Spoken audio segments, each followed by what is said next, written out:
Blessed be the name of the Lord. Blessed be your glorious name.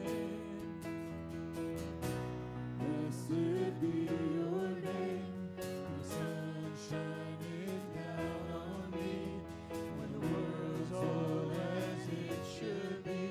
Blessed be your name. Blessed be your name. The road cloudly suffering was paid in the offering. Blessed be your name.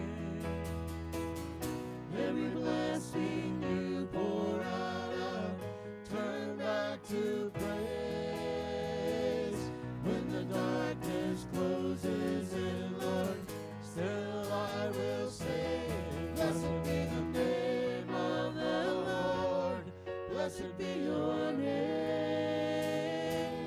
Blessed be the name of the Lord. Blessed be your glorious name. You give and take away. You give and take away. My heart will choose to say, Lord, blessed be your name. You give and take away. You give and take away. My heart will choose to say, Lord, blessed be your name. Blessed be the name of the Lord. Blessed be your name. Blessed be the name of the Lord. Blessed be your glorious name. Blessed be the name of the Lord. Blessed be your name. Blessed be the name of the Lord. Blessed be your glorious name.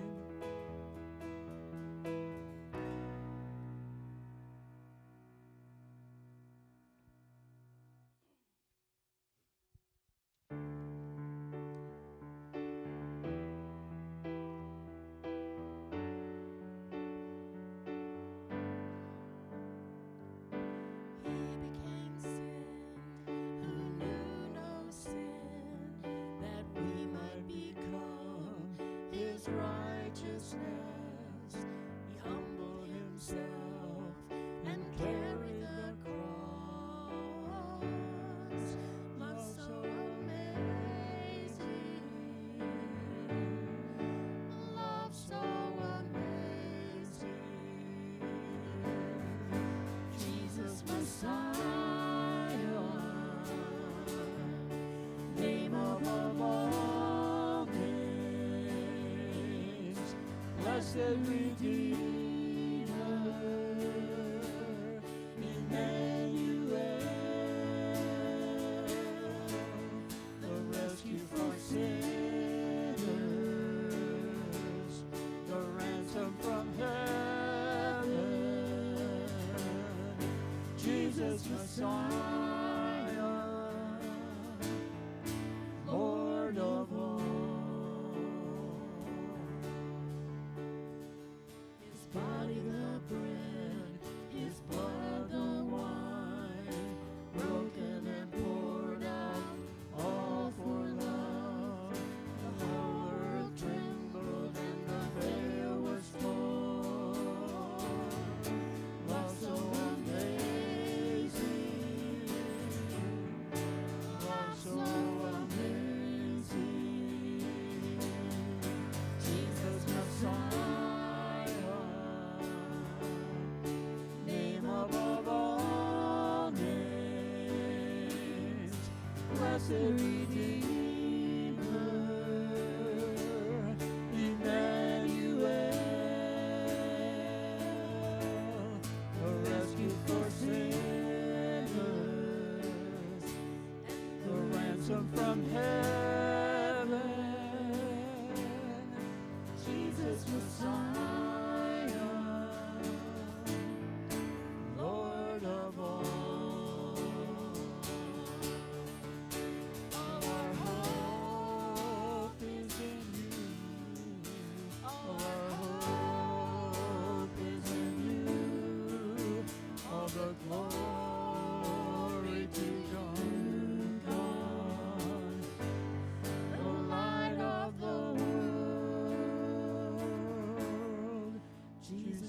Messiah,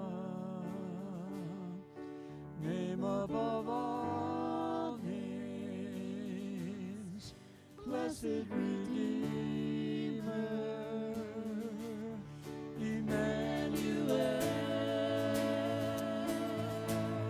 the rescue for sinners, the ransom from heaven,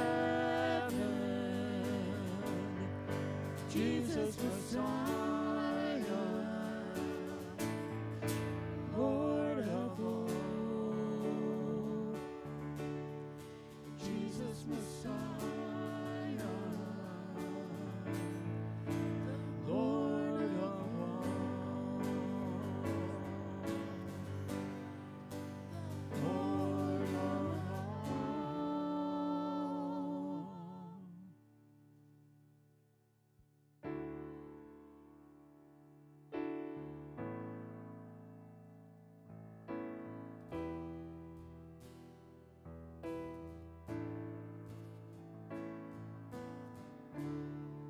when the music fades and all is stripped away, and I simply come,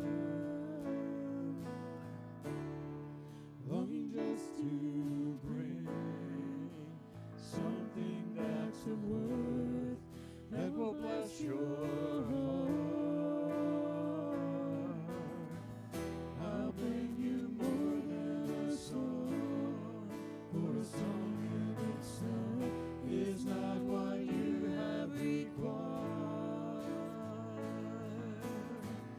You search much deeper within, through the way things appear. You're looking into my heart.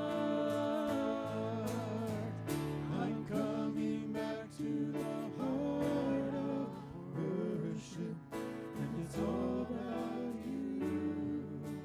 It's all about you, Jesus. I'm sorry, Lord, for the things I've made it, and it's all about you. It's all about you, Jesus.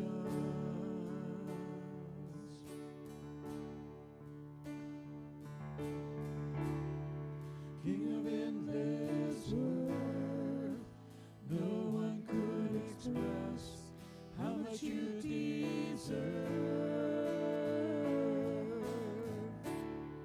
Though I'm weak and poor, all I have is yours, every single breath.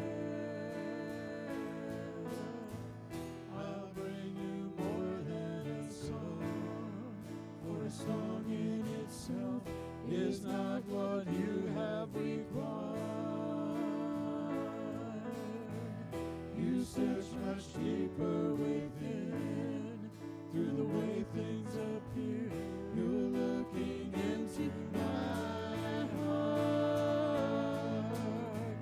I'm coming back to the heart of worship, and it's all about you. It's all about you, Jesus. I'm sorry, Lord, for the things I've made it, when it's all about you. It's all about you, Jesus. I'm coming back to the heart of worship, and it's all about you. It's all about you, Jesus. I'm sorry, Lord, for the things I've made it, when it's all about you. It's all about you, Jesus.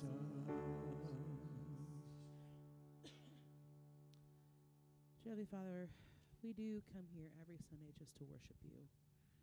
And while it is good to come together as a body of believers, God, to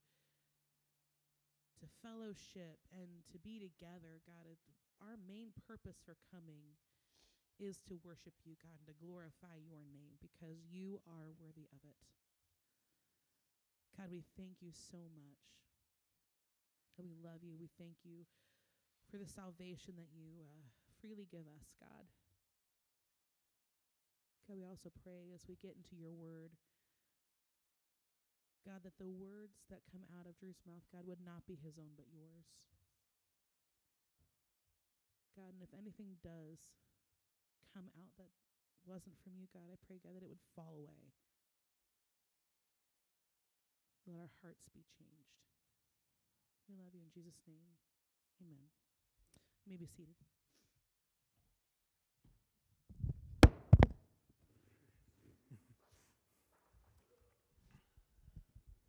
That's one way to do a mic drop.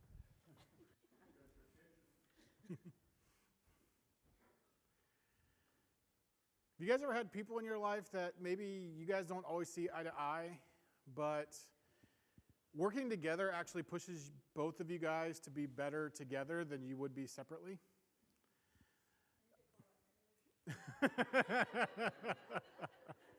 I was going to go a little different direction, but okay. Have you guys ever watched Mythbusters?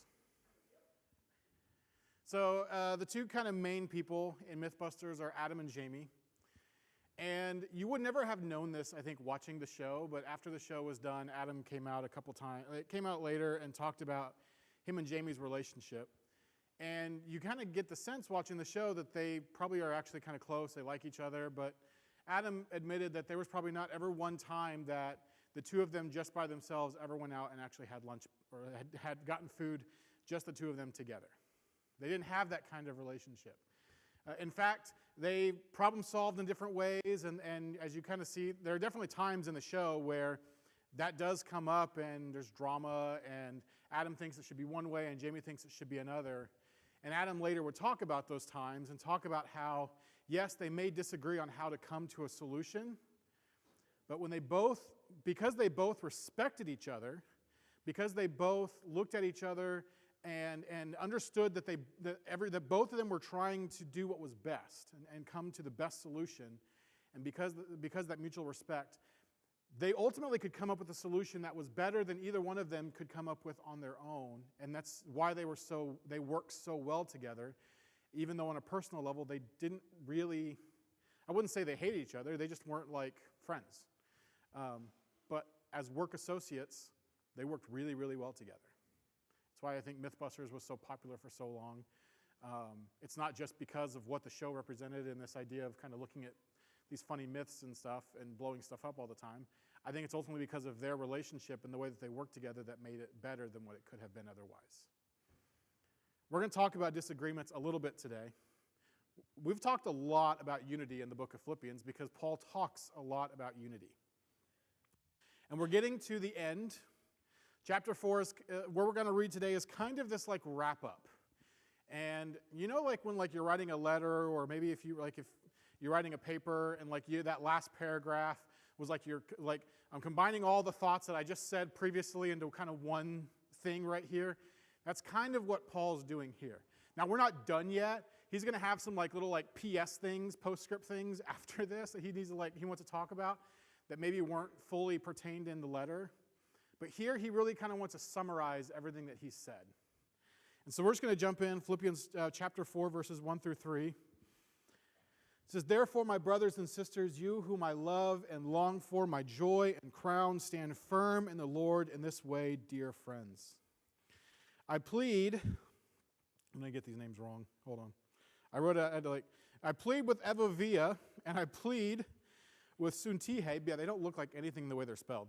To be of the same mind in the Lord. Yes, and I ask you, my true companion, help these women, since they have contended at my side in the case of the gospel, along with Clement and the rest of my co-workers whose names are in the book of life. So, starting in verse 1, Paul shares how much he cares, how deeply he cares for the people in Philippi, for the Philippian church. He calls them brothers and sisters. This is to signify that they all are part of the family of God. It also shows that they are equal. Even though we may joke about parents having a favorite or not having a favorite, ultimately, both of my children are equal. They may be in different points in life, but they are, in my eyes, equal. They have equal share. When I die, whatever inheritance I have, they will split equally. because they're both my children. And so us as being children of God, we are all equal also. And so Paul, that's going to come in here in a second because Paul's going to talk to these two women directly and basically say, hey, both of you guys need to get together here. Both of you guys need to work together. And this family of God, this brothers and sisters is not, again, just saying we can find that they're all family, but also under God, they're all equal. We all have equal standing with God. He says, you whom I love. He's saying, I love you. Like he's telling the Philippian church, not just that like he cares for them, but he actually loves them. Like he deeply loves them. He calls them my joy. And this is not like, we've talked about joy in different ways a little bit. This is not like long-term like joy, like in heaven kind of joy. He's literally saying, you just bring me happiness. You bring me joy. The Philippian church brought Paul joy. He calls them his crown. This is another way of him saying that he's proud of them and the things that they have done. And then at the end of the verse, he calls them dear friends, which is just the same word as when he said, you whom I love. He's just calling them his beloved. Paul deeply cares for the Philippian church. And we talked about this at the beginning. He starts out the letter talking to them about how much he cares about them, about how important they are to him. It's where that week we talked about that word koinonia. It's where that word koinonia came from. Because he sees them as being part of his community, even though there is distance that separates them. So Paul, again, at the end of the letter, expresses how much he cares for them. And then he gives them this charge. He says, I care for you this much. Do this. He says, stand firm in the Lord. And if you remember, the Philippian church and the town of Philippi, there were a lot of military retirees that lived in this town. And we think this word stand firm, the Greek words here, is actually a military term. That basically what he's saying, like just like a military would stand firm, we talked about that. We talked about like the tortoise formation and how we have to stand firm against external attacks and how we need to stand strong against internal attacks when we can't always get along with each other. Again, he's repeating this idea that you need to stand firm. There are going to be people outside the church and inside the church that want to cause trouble. Stand strong. As I was thinking about this, we didn't talk about this, I don't think, when we talked about this last time. But we see the same kind of directive in Ephesians chapter 6. Actually, I do think we reread it, but I'm going to read it again. It says, finally, be strong in the Lord and in his mighty power. Put on the full armor of God so that you can take your stand against the devil's schemes. For our struggle is not against flesh and blood, but against the rulers, against the authorities, against the powers of this dark world, and against the spiritual forces of evil in the heavenly realms.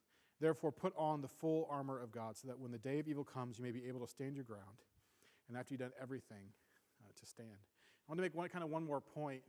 Well, we don't see this in the book of Philippians, in what Paul writes here. In the book of Ephesians, we do see Paul saying, hey, these attacks that are coming up against you, it's not the people that are doing it. Your battle is not against anyone made of flesh and blood, ever. No one in the media, no one with some political standing. There is not a single person here on earth that our battle is actually against. We're not fighting them. We're fighting Satan and his demons. There's a spiritual war going on. And they are being influenced by these negative and evil forces. But when someone comes up against us, whether again externally or internally, our battle is not with that person. There's a spiritual battle going on. And that's where we need to focus our attention on. We need to love the people even as they're coming up against us. And treat them with love and respect, even if they're not showing us that same love and respect. So we have to stand firm. And then he tells Evovia and Suntihe to be of the same mind. And we have read this before. We've talked about this a lot. This idea of being of the same mind, of being united as if we are one person. We don't exactly know the division and why these two women were divided and kind of had these groups forming around these two women. These names were pretty common female Greek names, and so we don't exactly know. We can't go to external sources and find where these women were talked about in other sources and maybe have some idea of what was going on. We have no idea. We have no way of ever assigning this to any other thing. Some scholars think that there were theological differences between these two women. Some believe that maybe one of them had removed her support from Paul and was encouraging other people to remove her support from Paul. And so that was maybe potentially where there was disagreements coming in. We don't exactly know. My personal interpretation, which is also held by some scholars, is that there just became this selfish ambition that had taken root. That for whatever reason, one wanted to elevate themselves above everyone else. I get that from kind of looking at context clues within the book of Philippians. Philippians chapter 1, verses 15 through 17. Paul says, "It is true that some preach Christ out of envy and rivalry, but others out of goodwill. The latter do so out of love, knowing that I am put here for the defense of the gospel. The former preach Christ out of selfish ambition, not sincerely supposing that they can stir up trouble for me while I am in chains." In Philippians 2, chapter 3, he says, "Do nothing out of selfish ambition or vain conceit, rather in humility value others above yourselves." And so it could just be that there was some division, and one of these women wanted to prop themselves, or maybe both of them wanted to prop themselves up as being the leaders or whatnot in the church. And Paul's coming alongside and saying, hey, it's not about you. It's not about what you want. It's not about your desires. It's about being humble and just serving. It's not about your own selfish desires. And then he asked for strong support for these women.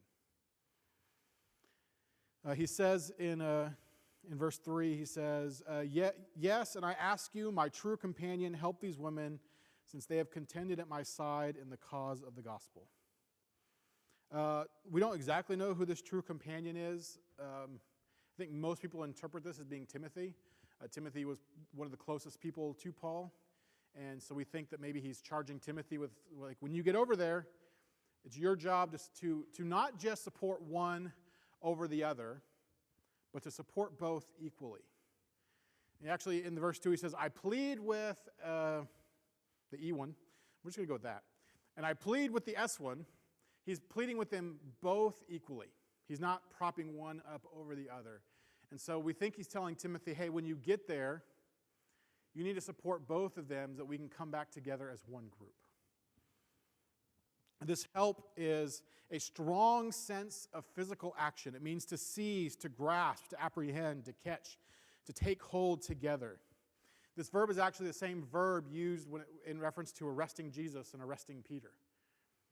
It's the same word used to catch many fish. There's a very physical kind of reference to this. Paul's not telling Timothy to go in and just kind of emotionally support the group. He's saying go in and do something. When there are problems in the church, we can't just stand idly by and pretend like the problems are going to go away. We have to go in and do something and be active in it. And hopefully then come to a better resolution of that can ultimately build the entire church up. And then